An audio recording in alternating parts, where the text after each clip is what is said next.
attendees coming up slowly. Can you see on your screen? I can.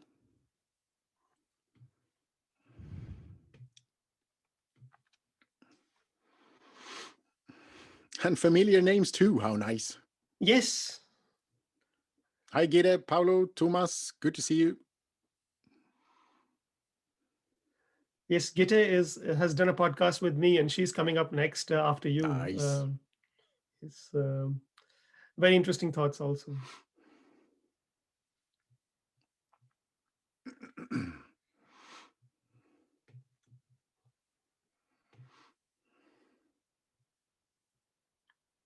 These days, it's so hard to make out the difference between the virtual reality and the real thing. Is there a difference anymore? No, I'm just watching the background of your screen and wondering, is this real or virtual? My gut feeling is virtual, but I don't know. It is real, but am I there? No, I'm not. I'm in a very ugly basement. So, but this is actually my Lund office environment. So I'm putting up my office shelf of my Lund University office. Excellent, excellent.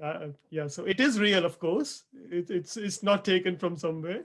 It's your experience, but it's removed from time and space. Yes, yes, it's real, but it's not here. Or is it? Yeah. Okay, I think it's a perfect start. We'll see how many more people join in. Good afternoon in my part of the world and Johan's part of the world.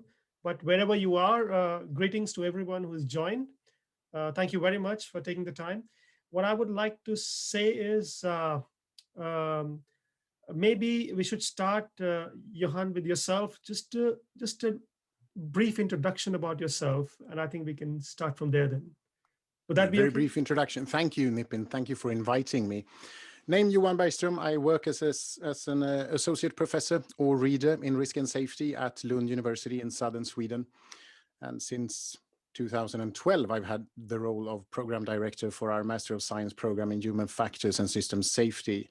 Also with several prominent alumni, I should say, who've already showed up as guests in this podcast. So that's me. Excellent. And what would you like to talk about today, Johan? I will raise and try to address 5 questions about accident investigations and the way we do them, why we do them, the way we do them, and how we could do them differently, perhaps. Let's get started then. So Okay. excited. Cool. So that's what I have prepared for this afternoon or morning or whatever, wherever you are in the world. That's 5 questions to give some structure to this talk. So my first question will be, why do we really do accident investigation? My second question will be, how are societal needs of accident investigations addressed by official accident investigation bodies? The third question will be, how do these approaches differ from or conflict with contemporary safety science? Fourth question to raise will be, what novel strategies could we use to renew and reinvent the ritual of accident investigation? And then fifth and the final question would be, what can you as accident investigators do already now? What are some low-hanging fruits for us? So let's address them one by one. The first question, why do we really do accident investigation? What are the needs that we are trying to address? And my answer to this question will be rather short and not even my own. To answer this question, I would go to what I consider to be one of my go-to Pearl papers, and that is Sidney Decker's The Psychology of Accident Investigation. It's published in 2015 in the journal Theoretical Issues in Ergonomic Science. In this paper, Decker argues that there are 4 societal psychological needs which we try to address using accident investigation. First one being an epistemological need of establishing a credible story of what happened. Second will be a preventive story of establishing what to do in order to avoid reoccurrence. The third socio-psychological need is the need for a moral story, a story of the boundaries around what we consider to be a profession. And then the fourth story is an existential story, which deals with and explains and creates meaning and helps us to move on from suffering. Those are the four socio-psychological needs. And so not my, but Decker's answer to my first question of why do we really do accident investigation? Well, it's to address these four socio-psychological needs. And I think this is a good answer to think with when it comes to this question. So my second question then, having dealt quickly with that first question, my second question is, how are these needs typically addressed in accident investigation as conducted today? And first, again, the epistemological need of establishing what happened. Here, official accident investigations are typically dedicated to finding one final and not too controversial story, typically a chain of events. It could consist of linear, at least deterministic cause and effects relationships, which only to a limited extent, if at all, accounts for and embraces the complexity of failure in socio-technical systems. This story is often dedicated to great forensic detail, essentially an exercise of building credibility for the epistemological story of what happened. So that's the first socio-psychological need addressed by accident investigation. Next, the preventive story of how to avoid reoccurrence. That's typically addressed as one of removing or improving system components or actors, or adding bureaucratic layers of routine and structure. This tend, if anything, to lead to a drift into bureaucratization, which comes with unintended consequences, which are not the topic of this session, but it indeed comes with unintended consequences of its own. Third question, or third socio-psychological need, a moral need. And how do accident investigations then typically address the need for a moral story? They typically do by focusing on professional moral, airmanship, seamanship, moral judgment based on outcome rather than local rationality. So people are then judged in relation to often arbitrary regulatory norms. For you maritime people, an example would be COLREGs, collision avoidance regulations at sea, and we hold then you as morally accountable, or we make moral judgments based on your adherence to these norms, which again are often arbitrary at best. The fourth psychological need then, the existential need. It's typically addressed by an attempt to, by accident investigations, an attempt to regain the trust in the risky business which we have developed and conducted in the first place. So we know what happened. We promise to have fixed the problem. It is still safe to fly or buy a ticket for a cruise. There is also here the dimension of we know what happened to your loved ones, which is healing in itself. And a clear example of how just telling the epistemological story is a way to address the existential need is when we are not able to even come up with a narrative of what happened in the first place. So the loss of Malaysian, the airplane Malaysian 370 is still a mystery. And that leads to great existential crisis and suffering and the spending of huge societal resources into finding that plane. These were my first two questions. Why do we do accident investigation? And how do official accident investigation bodies typically do it? My third question is, how do these approaches to accident investigation, which I have just described, differ from or even conflict with contemporary safety science? Let's go through them again, one by one. You see, it's sort of an analytical framework here of how I'm using Decker's paper.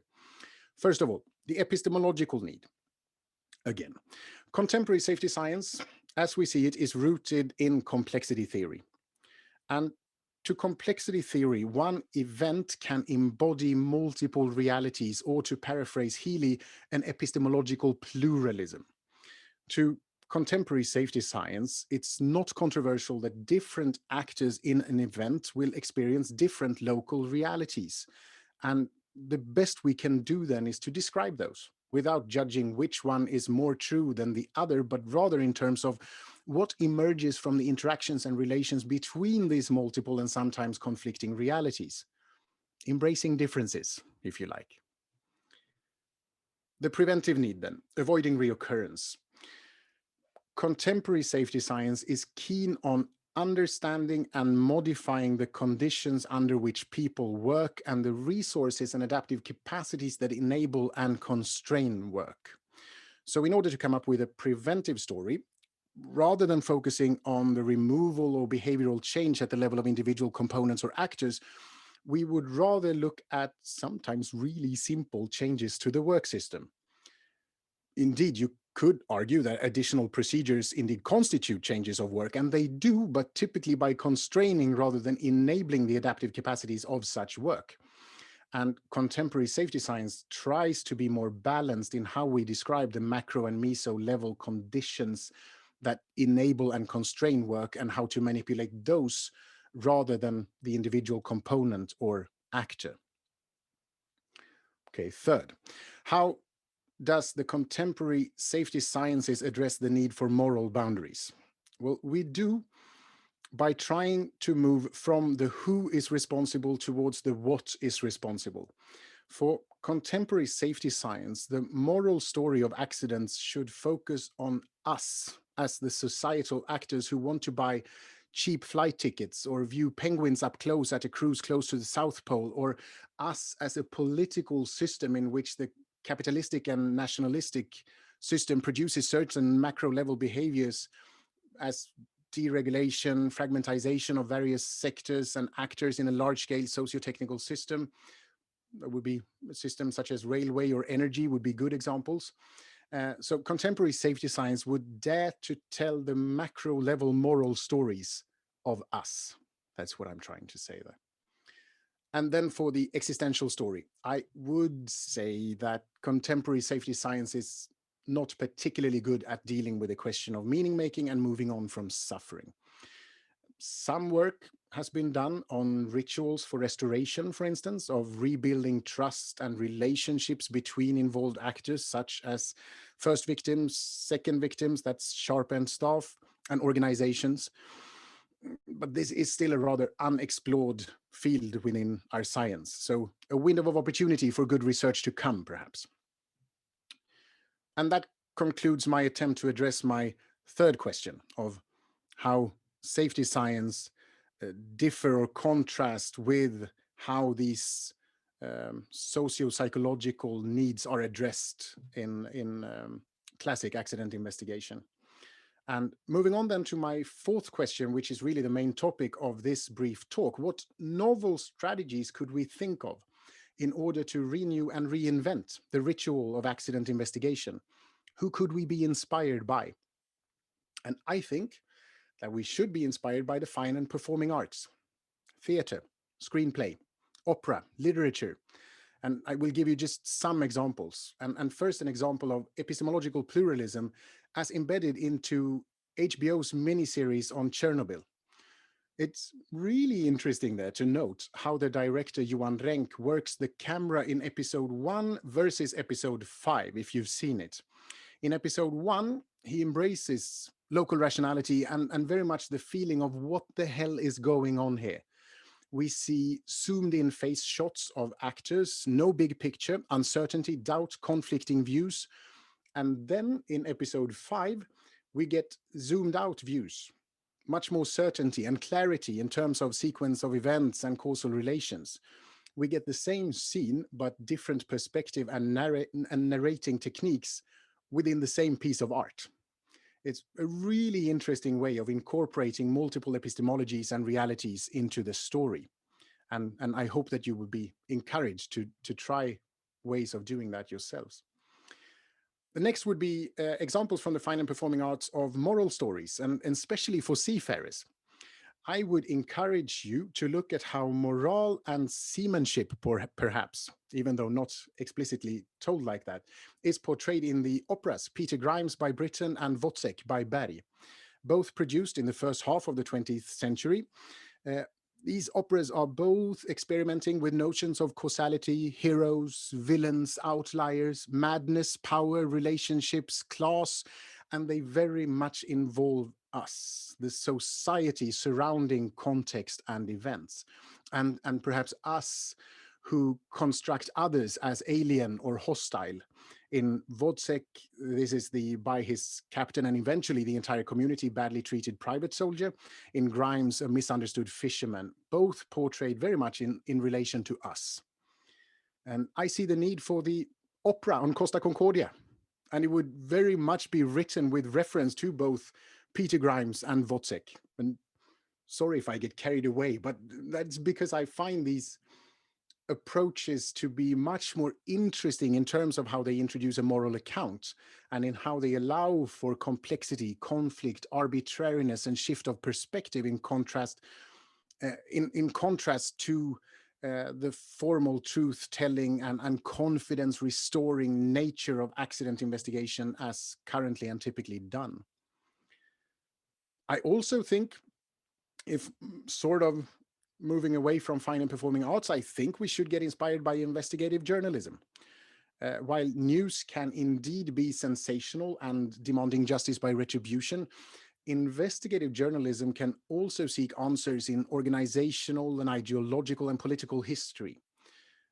One example which we also use in teaching is the short little book, The Train Crash Which Stopped Britain, written by Ian Jack and published in 2001, I think, in which a seemingly simple derailment accident is portrayed in the light of the entire British political history, or modern British political history, essentially.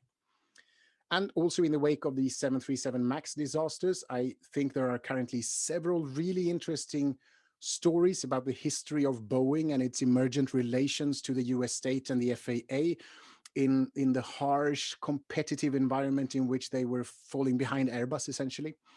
And these stories can really serve as a good source of inspiration on how to tell stories of disaster, better stories of disaster.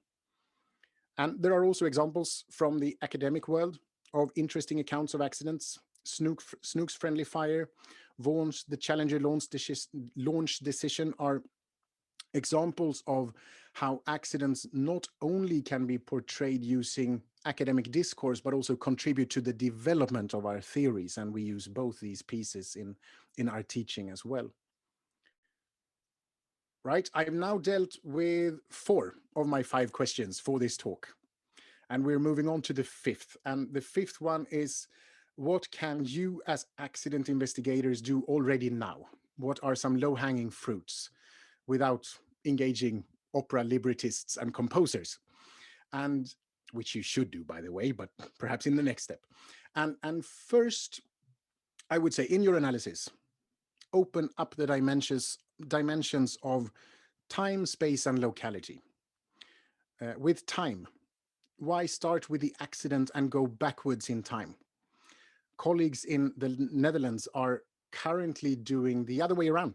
They are arguing that much more information is gained by starting from a beginning somewhere where it makes sense and then going forward in the narrative rather than the other way around. And don't work with minutes, work with years. Again, investigative journalisms are good at this. Typically better, I would argue, than accident investigators who tend to, not always, tend to isolate events to their operational environments. But open the dimensions of time and space, embrace several realities within the same report or event without judging which one is right and which one is wrong. Embrace those different realities.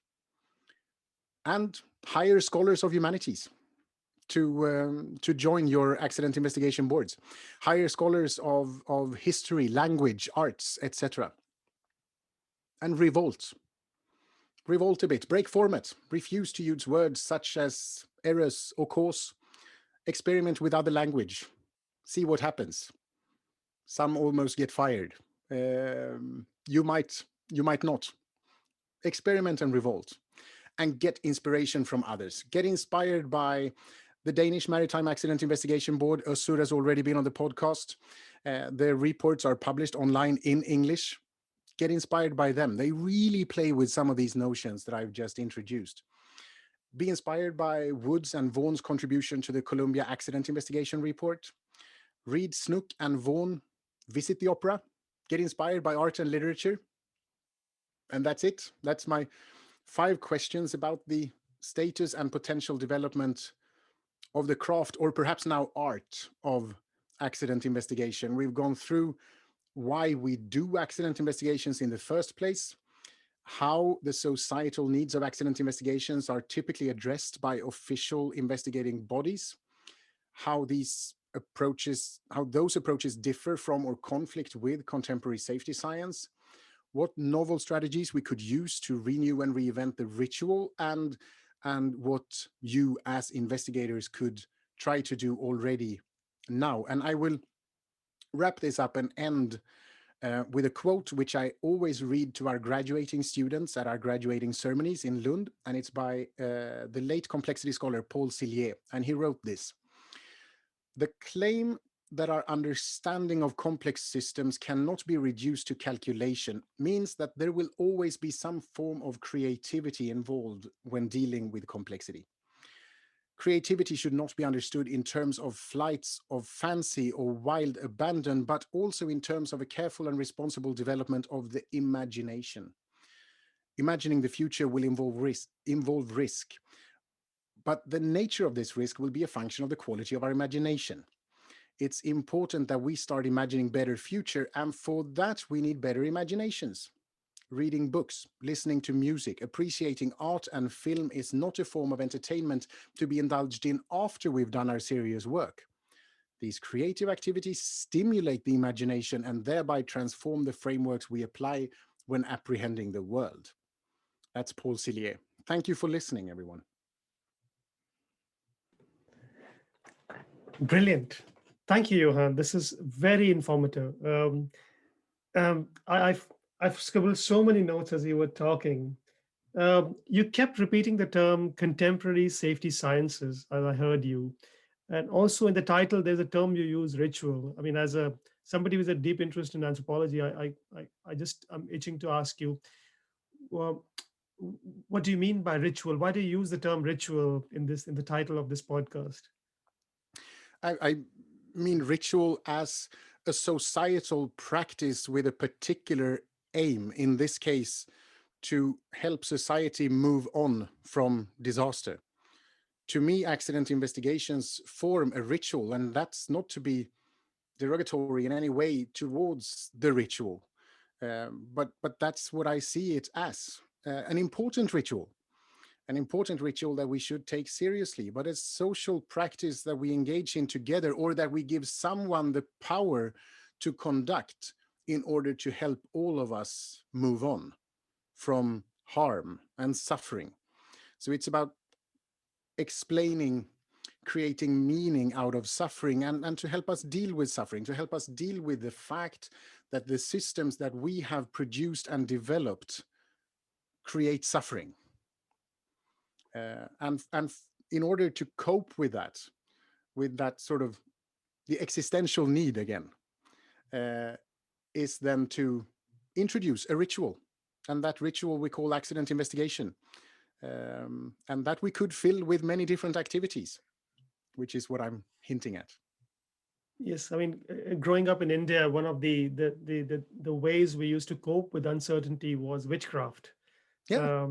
And that's the reason I felt it resonates with me when you said ritual, because it's a very classic example of a ritual.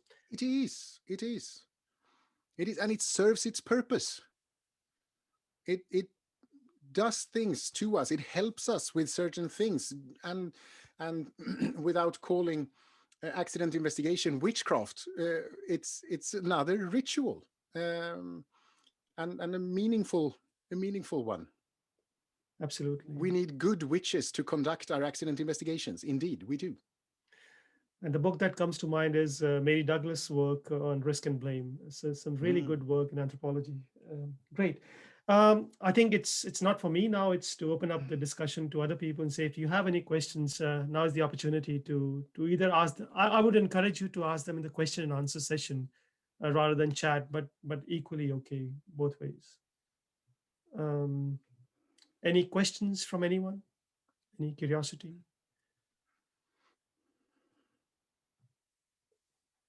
I think. Did you feel overrun by a bus or something? Yeah. Okay, as people are still thinking, I'll probably ask one question. That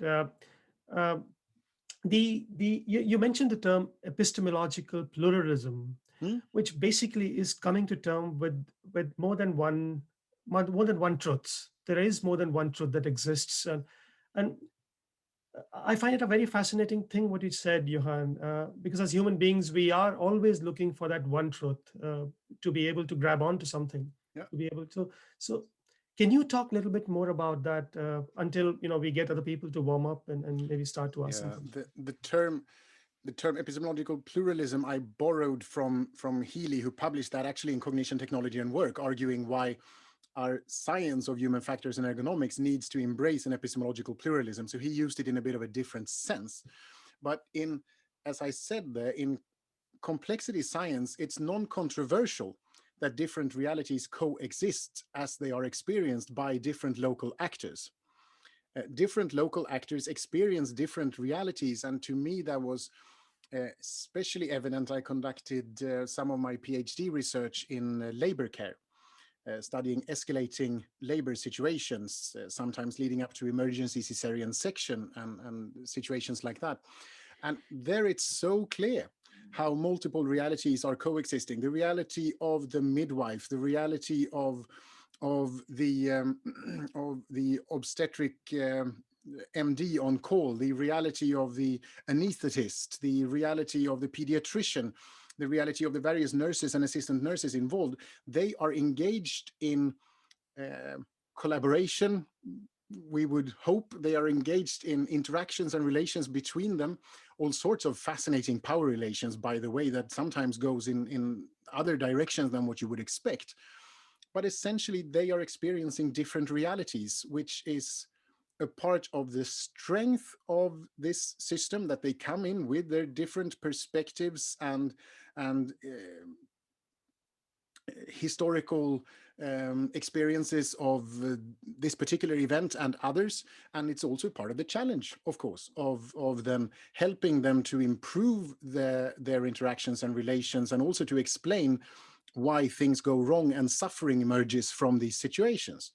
But to me, it's quite comforting to understand that here multiple realities coexist and interact. Another example, to again say that I was think you should draw inspiration from Össur and his colleagues at the Danish Maritime Accident Investigation Board.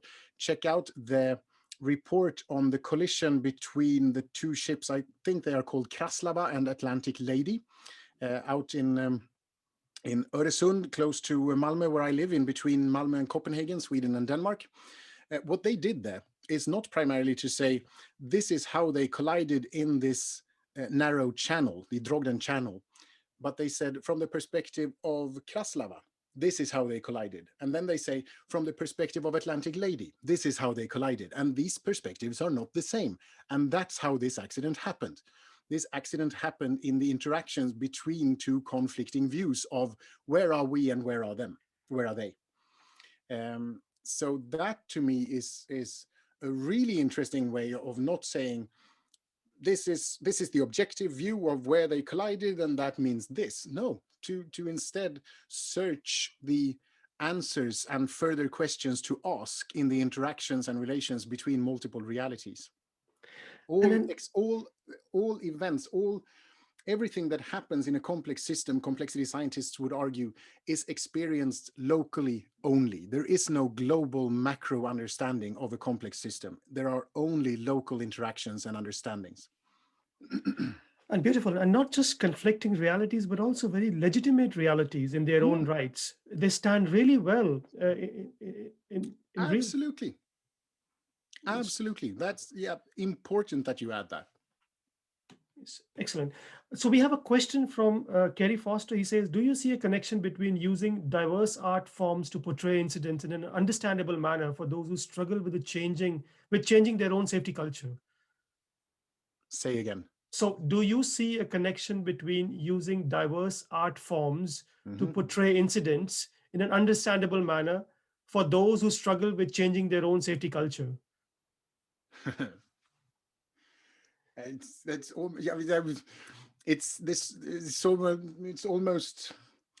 insinuating stuff. It's suggesting stuff. I would like to rather hear his take on that. What the safety culture is another sort of comforting ritual that we engage in, and I don't know how to answer that other than to say that I would be delighted to also engage in the sort of the arts, in try to portray in the arts the multiple realities and coexisting realities of safety culture, and especially the attempts to sometimes limit attitudes, thoughts, and beliefs to particular ones that are perceived as legitimate within the safety culture agenda and domain. I'm very skeptical against the notion of safety culture, and especially with regards to how it is being implemented. But that would probably be the topic of another talk. And this is not at all an answer to your question. I see that I'm completely drifting away from it, but that's probably because I'm trying to hide the fact that I didn't really understand it, probably. It's all right. It's still a good explanation, and I kind of concur with your thoughts on safety culture. We'll move on to Thomas. Was it Kerry who asked the That's question right. there in the first place? It says in the chat, especially managing individuals' risk perception. Yes, and not only managing individuals' risk perception, but also managing or manipulating or making statutes towards what beliefs and attitudes that are perceived to be legitimate and what beliefs and attitudes that are perceived to be non-legitimate. And that normative homogeneity, as it's sometimes called in the literature, I think is dangerous. That's not to embrace differences. Yes, thank you, Johan. There's another question from Thomas, which is inspiring as always. Do you see a need to apply different approaches depending on whether you are representing a government entity acting on behalf of society or a private company acting in the interest of stakeholders or shareholders? Does the ritual have the same purpose? Beautiful. I don't know. I think you almost have, and that might be sort of something that you might get from the language of, or the discourse of performing and fine arts, is that what Thomas hints towards is what's your audience? Who are you creating for? Who are you going to show your art to? And yet definitely, I'm sure that differs. Are you presenting to a board in order to create some what you perceive as meaningful changes to a work system? Or are you trying to help relatives and society at large to move on and regain trust and credibility, or question their trust and credibility, perhaps?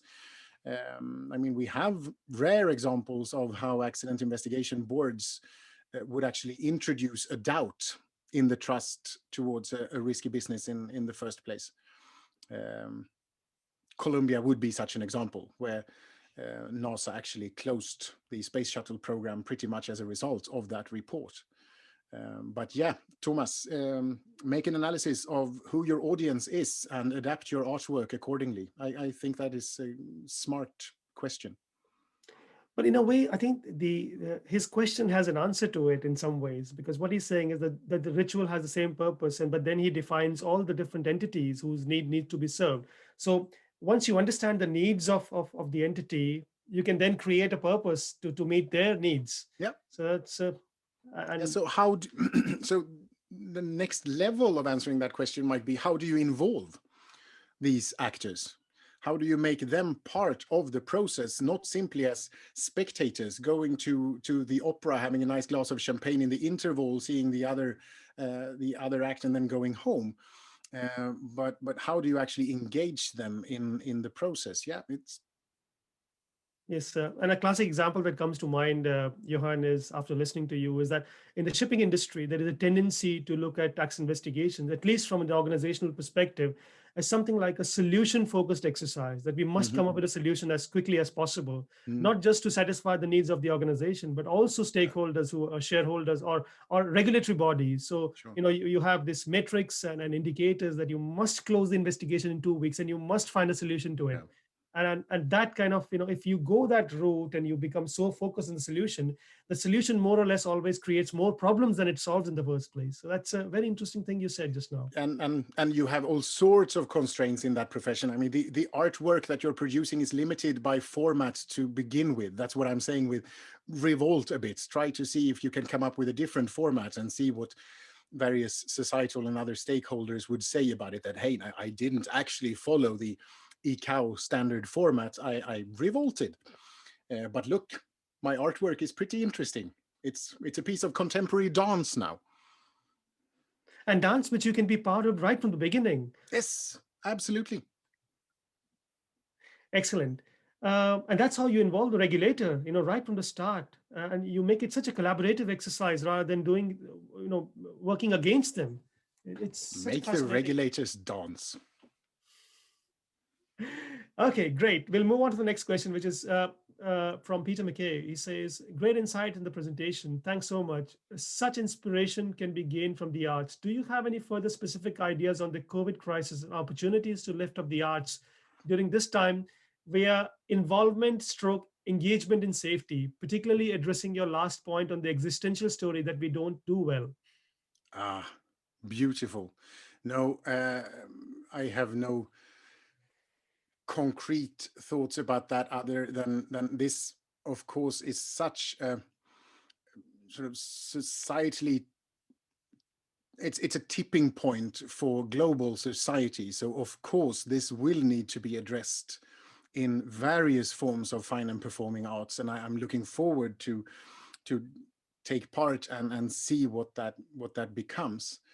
Do I have any more sort of concrete insights, inputs into that? No, I would be happy to listen and have a discussion about it. It will, I think, it's much needed and will happen, because we have been through such suffering at various societal levels across the globe, um, and there are, yeah, there are great needs for existentially moving on with that, and we will not be able to go back. It's, I said, it's a societal tipping point, and how do we deal with that? Thank you, Johan. It's not an answer, but it's just to No. say that the question is beautiful.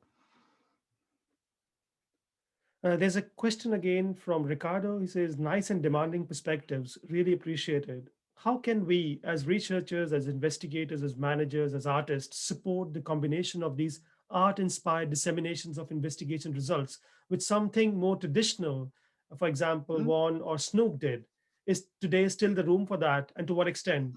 And how to trade off the time required to go through the presentation of a full drama, for example, with the need to share investigation results as quickly as possible?" So he's talking about Yeah, that the conflict that you face. Yes. of course. And again, there are various societal psychological needs to address, and perhaps we need different methods to address the different societal needs. Uh, Brief, quick answers in order to just make Boeing confident that they can fly again, or us confident that we can travel again. Sure, there is probably a need for that, and then a bigger existential need for coming up with rituals for moving on. So yeah, sure, it's a matter of coexisting stories and realities again. And but the question is, I think, how can we within the safety management accident investigation profession get better at getting some inspiration for how to tell our stories that we are mandated to tell by various legislation and whatnot, in a bit of more inspiring ways, perhaps. Um, Johan, I'm just, this is not a question at the moment, but I'm just tempted to ask one question from you. Is there any philosophical framework that you would encourage people to get more engaged with um, from all that you've been speaking so far? Yeah, what you said in the beginning, that I used the term contemporary safety science over and over again, and I said basically in the beginning that to me contemporary safety science is a safety science based on complexity theory. And you could actually argue, and my advice would be to get inspired by complexity theory as sort of introduced into safety sciences by scholars such as Jens Rasmussen back in the 1970s and 80s. You could also argue that complexity theory is just a cheap way of selling fundamental sociology to engineers and natural scientists. You could definitely make that argument. That what is complexity theory? Complexity theory is to say that when you connect different actors in interactions and relations, behavior emerges that is not reducible to the behavior of these constituent actors. How did Durkheim found sociology back in the 19th century? He said, when we connect different psychological actors, behavior emerges that cannot be reduced to the behavior of the constituent psychological actor. So we need a sociology to study that. So essentially then, the philosophy would not be a philosophy, but would be get inspired by sociology, and how sociology embraces notions of conflict, power relations, hierarchy, um, um, agency versus structure. That would be not a philosophy, but rather a fundamental sociology. Or if you want a philosophy, complexity theory would sort of be my advice, or just to sell the ideals that I'm sort of fostered with into safety sciences. Great. Thank you, Johan.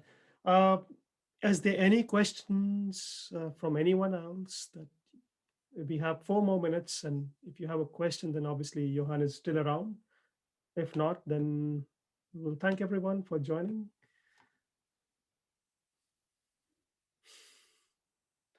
No, they've run out of questions, Johan. I see some, but they are also rather brilliant reflections of how to adapt fairy tales, and rich pictures, collaborative canvases. Yes, exactly. You're creative already, Julie. That's great. It's exactly what I'm talking about. So yeah, I see I see really good reflections in the chat that I'm following here. So good on you. You'll re-watch Chernobyl tonight and see if you can pick some of this up, and then start streaming operas from the Met. Now that we cannot go there in person, the great sort of positive outcome of the COVID crisis is that we can participate and get such high-class art performances to our living rooms these days, that the best opera houses of the world are streaming their arts. Another fascinating event that comes to mind is the Mumbai attacks that happened a few years ago. And if you look at some of the movies that have come out of that accident, you see them from different perspectives. You see them from the perspective of a terrorist who's trying to find some meaning in his life and becoming associated with an identity. And then you see it from the perspective of the victims, the people who suffered as a result of the accident. You see it from the perspective of people who were inside the hotel and who tried to save some of these saviors, and it's so fascinating to see different accounts of the same accident. Yeah. Yes, it's so fascinating what you reminded me of just now. And it always boiled down to the same thing. We should get better at just hugging each other. Yes, that's a nice way to conclude this. But no, listen, thank you everyone for joining. And thank you, Johan, for giving us the opportunity and time. Really, really appreciate it and learned so much from you. Very inspiring to talk to you guys. Thank you. All right. Thanks everyone for joining, and we will see you again in the next episode.